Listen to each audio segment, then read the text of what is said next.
It's the Happy Families podcast. It's the podcast for the time-poor parent who just wants answers now.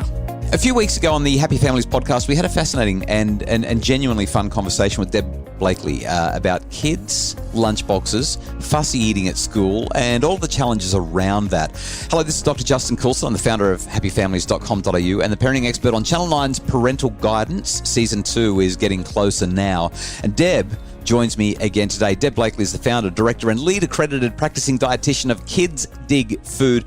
Today, Deb, I want to have a conversation with you that kind of spins off the back of something that we touched on just briefly in our last chat, and it's something that comes up a lot in the Happy Families community. Families who are raising children who are neurodiverse sometimes can really struggle to develop a good relationship with food. The kids can be fussy, the kids can be distracted, the kids can sometimes just say that they don't want to eat, but they can often end up with a complicated relationship with food for any number of reasons.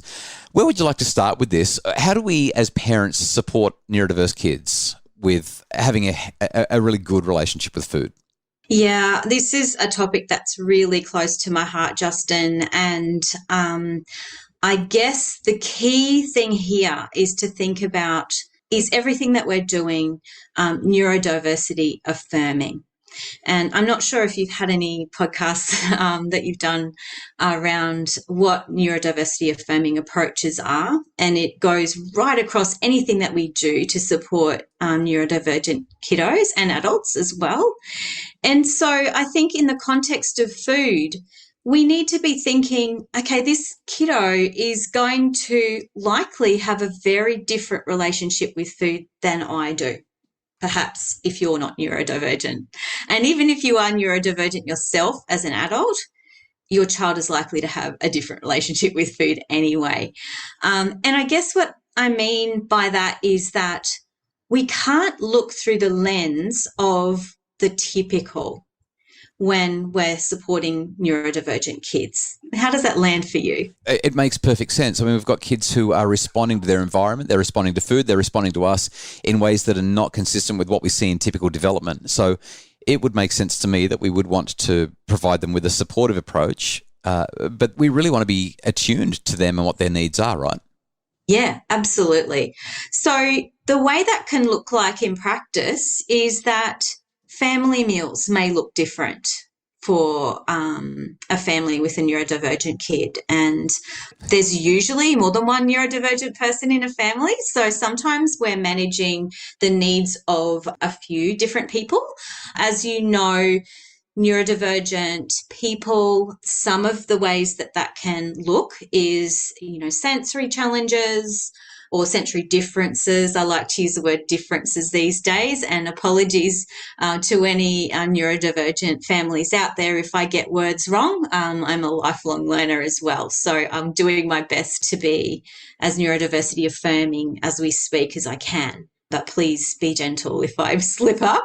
So they might have different sensory needs. So, for example, a child might find it really difficult to sit at the table if it's really noisy and there's clattering of knives and forks and everyone's talking, and maybe the person next to them chews really loudly, for example, and they don't like that. Maybe they're not great with big smells. So some of the things that we can do is to kind of really understand the experience of that child, work with the family to say, okay, well, how do you want meal times to look like? And, what's important to you, if coming together as a family is really important, are there ways that we can make that easier for your child where everyone can get their needs met? Sometimes eating together might not be accessible to every family. And so we're working with, okay, well, what's going to work best for you? And that, from my early training, it's like eating as a family, like that's what you do. That's the gold standard. But what I've learned through working with many, many neurodivergent families is that that's not always the best thing, and it's not necessary always for kids to be doing well with eating. Sometimes they need something different. Yeah, I'm really sympathetic to the maturation and developmental processes that are required as well, even for kids that aren't neurodiverse. I don't think that it's that necessary or even reasonable to expect that a 3-year-old or a 4-year-old or sometimes even a 5 or a 6-year-old is going to sit still and participate in a family meal every single night. We can teach them bit by bit, and we should be encouraging it, because we do know, as you said, the gold standard. When you look at the research, families that sit down and have a meal together do tend to have better outcomes on average than families who don't. But there are so many other circumstances here. So if I was to wrap that up, I really want to get onto the food aspect itself. But if I was to wrap up what you've said at this point, Deb, what I'm hearing you say is work with your child, invite your child, explore where they're up to, what seems to work for them. Something that I didn't hear you say, but I think is implied in everything you're suggesting, is that this is going to be an evolution. Like kids, their preferences change as they age and as they mature. They'll mature into or out of certain eating habits and behaviours. What I'm fascinated about, though, is the actual food issues. So a lot of kids forget that they need to eat. A lot of kids completely melt down. They say that they're not hungry while they're losing the plot, and then 5 minutes later they're like, oh, actually, I really am hungry. That's why I was having the meltdown. How do we help them to become aware of their body's needs?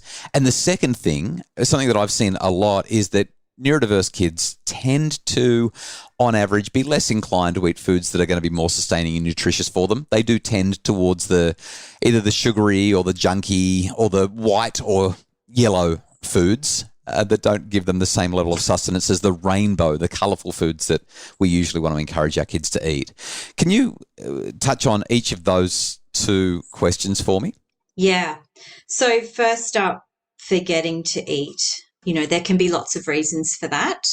And one thing that we do know is that for the majority of us, and particularly neurodivergent kids, routines can be really helpful because routines create a sense of safety, a sense of reliability. They know what's going to happen, and that can be really settling for neurodivergent kiddos who are dealing with so much. Like if you think about the difference between a neurotypical child and a neurodivergent child, say going into the school environment, they are needing to manage their sensory system, to pay attention. All of those things are so much more difficult. And so, again, routine around meal times can really help. I know with my own child over the holidays, who is neurodivergent, it was so much more difficult for them because all of a sudden the routine was gone, where actually they find the routine of school, even though they don't do particularly well eating at school, just the fact that they have to open their lunchbox. Like I was finding I was constantly reminded, have you eaten lunch yet? Well, it's afternoon tea time. They're teens. So, I'm trying to help them be a bit more independent about these things, which is totally developmentally appropriate for them. But it was more challenging because the routine was missing. What if we were to talk about the challenge of food selection? This difficulty around, I only want pasta, I only want rice, I only want cheese, or I want cheesy pasta, or I'll only eat a cheese pizza, or that whole rigidity around food choice. Yeah, absolutely. So firstly, it's really important to understand why it's there. For neurodivergent people, sticking to foods that are really familiar and safe to them is really important because, again, it's another way that provides them that stability, that reliability. Change can sometimes be, quite overwhelming, and they're foods that I will say they're usually eaten foods are incredibly important to them. And so we need to look at this challenge not through the lens of a neurotypical person. We need to look at it from the perspective of the neurodivergent person. So the first thing I do as a dietitian, if a family comes to me concerned about variety, is that we will actually have a look at the breadth of the foods that the child has. And sometimes a child, even though they look like they're eating a really limited food range, they're still having one or two foods from each food group, or maybe a few more. And when we run that through our our food assessment programs. There's some electronic programs we use, or we can, some of us dietitians who are really tricky can actually do it in their heads. We can work out, okay, well, is this person meeting most of their nutrition needs? And it's always really curious to me, in the majority of cases, that kids that have this really limited diet are actually meeting their nutrition needs from that limited range. So again, this idea that we all have to have this amazing array of foods, I think we need to put to one side in order to be able to support our neurodivergent folk. So it can be really damaging to do that. Okay. All right.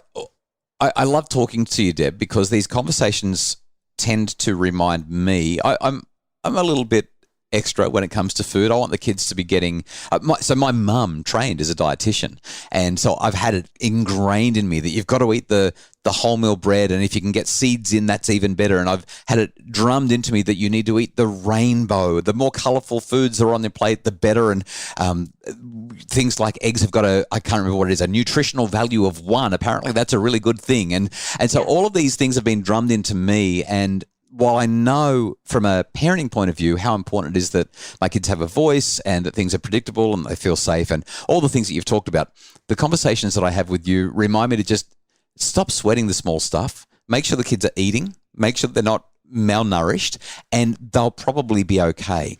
I guess as well, something that I've watched, having raised 6 children, our eldest is married and moved out, our youngest is 8, but we've got 6 kids across 15 years. What we've also noticed is as they get older, their taste matures. They start to become more experimental. They start to open up and say, well, everyone keeps saying that avocado is really nice on wraps, and I've said no for the last 14 years, but tonight I think I'm going to try the guacamole. I think I'll just have a little bit and see what happens. Or I might put a little bit of chili on my whatever it is. We've actually watched it happen. And every time it does happen, every time we see one of these younger kids who's been so obstinate and so rigid around their food, make a small concession and say, okay, I'll give it a go. It reminds me, that's right. They will figure it out. They'll get there. Yeah. Yeah. And what you speak to there is autonomy. So the difference in that experience with your children who all of a sudden spontaneously decide they want to try avocado is that I bet it was their idea in the moment. Oh, there might have been 8 or 10 years of, come on, you want to give it a go tonight? But it's never been forceful. It's never been, you need to eat this. What I've found in my clinical experience is that the process and the progress can seem super slow. Yeah. But the way we keep things safe for neurodivergent children and the way we allow them to blossom into whatever food direction they're going to go is to provide that safety for families to really step away from pressure. Your example of, come on, just try it. Some kids will be fine with that. Some kids really won't. And I encourage families out there to look at their own children and their own experience of their children to decide, is this helpful for my child and is it not? I won't just say that for most children, if it's not unhelpful, it's probably not necessary, as long as we continue to give children the opportunity. So my neurodivergent kiddo loves completely different foods to me. There are some foods that I absolutely adore that they really don't like still. I love that you said that. It makes me think. I remember saying to a parent once that they were saying, my kid is so fussy around food, and I said, well, you're fussy around food as well. It's just that you get to buy the food that you like. Well, we're all fussy. We all know what we do and don't like. It's just that as the parents, we're in charge of it. Whereas this poor kid just has to eat what we say that they're going to like because we happen to like that food and want to cook it. Yeah, and sometimes it's about presenting foods in ways that can help neurodivergent kids to kind of, that's acceptable for them. And I'll give you a couple of examples. So, and again, everybody's different. This is not going to work for every neurodivergent child. However, some of the families I've worked with over a very long period of time, we've worked out that, particular children really love that process of being alongside the parents and being involved in some kind of cooking activity or food prep, or maybe they love going to the supermarket. And what we can do then is build on that curiosity wherever it comes up around food, to give that child more chance to be autonomous, more chance to have success and feel like they're capable around food. And we start to see these little glimmers of success that happen, but they're not directed by us. And I think that's the difference. So, when we're working with neurodivergent families, with neurodivergent children, we need to really sit back and listen and understand and really take on board what the families are telling us, what the children are telling us about what they need, and be guided by their interest, by their curiosity. Because when kids are safe enough, feel calm enough, comfortable enough, which can need to be sticking to all of their safe foods for a pretty long time, we then start to sometimes see these little areas of light where we can support those kids to do more with food. Grateful to hear that there is hope. Deb Blakely is the founder, director and lead accredited practicing dietitian at kidsdigfood.com.au. You can find her online and, of course, meet up with her for consultations and get all the help that you need for kids and fussy eating. Deb, great to be with you. Thank you so much for joining us on the podcast again. Thanks, Justin. Look forward to talking to you again soon. I've got another handful of questions that I want to ask you as a result of this conversation, so we'll have to book that in. The Happy Families podcast is produced by Justin Rulon from Bridge Media. Craig Bruce is our executive producer. And if you'd like more info about how to make your family happier, check out Deb's website, kidsdigfood.com.au, or visit us at happyfamilies.com.au.